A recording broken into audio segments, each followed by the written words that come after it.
Finally 12 तासाचा प्रवास केल्यानंतर उज्जैनला पोचलो आणि रिक्षामध्ये बसलो. तिथून बसल्यानंतर मग उतरल्यावरती उज्जैनला तिथे एक मस्त असं चहा पिऊन घेतला आणि आम्ही दोघीच होतो म्हणून आमची खूप सारी अशी मस्ती चालू होती. आणि हिच्या डोळ्याला फोडी आली होती, सो खूप दुखत होती तिला, पण तरी पण तिने सहन केलं आणि नाश्ता वगैरे केला आणि मग साडी वगैरे वेअर केली दोघींनी आणि मस्त असे फोटो क्लिक वगैरे करायला गेलो.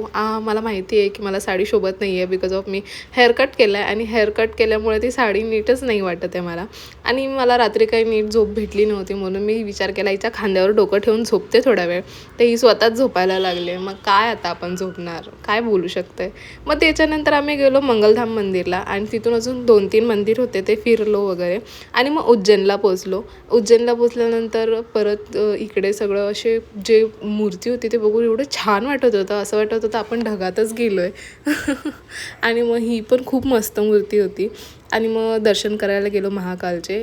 आमचे दर्शन फक्त आणि फक्त 20 मिनिट्समध्ये झाले आणि आम्ही 2 दिवस होतो तिथे. 2 दिवसात आम्ही 2 वेळा दर्शन केलं. दुसऱ्या दिवशी पण आमचं दर्शन खूप लवकर झालं, आय गेस काहीतरी 15-20 मिनिट्समध्येच झालं. आणि मग तिथे फिरलो, कारण पहिल्या दिवशी आम्हाला जास्त फिरायला नाही भेटलं होतं आणि मग सेकंड डे आम्ही खूप मस्त फिरलो आणि मग घरी जायला निघालो. लाईफमध्ये पहिल्यांदाच दोघे आम्ही काहीतरी ट्रिप केली आणि ती पण उज्जैनची केली. और इसका खाना पीना चालू ही रहेगा, तो ऐसे ही ब्लॉग देखते रहना, हंसते रहना, मुस्कुराते रहना. बाय.